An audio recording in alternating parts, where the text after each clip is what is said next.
الرحیم، شروع اللہ کے نام سے جو بڑا مہربان نہایت رحم والا ہے۔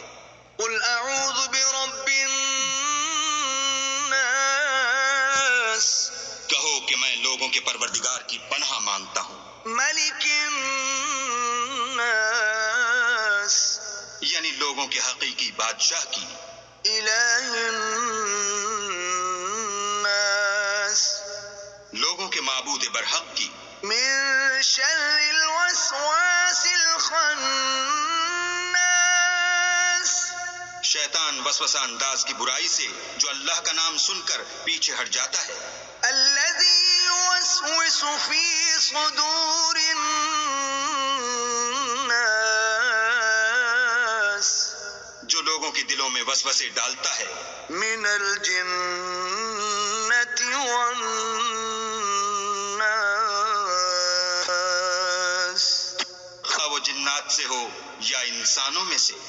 صدق اللہ العظیم۔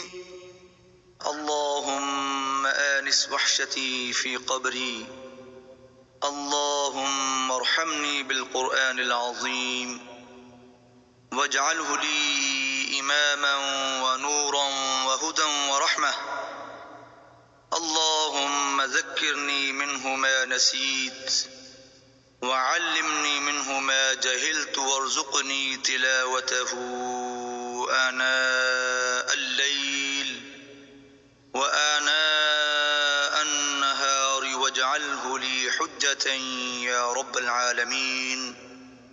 ربنا تقبل منا إنك أنت السميع العليم، وتب علينا إنك أنت التواب الرحيم، برحمتك يا أرحم الراحمين۔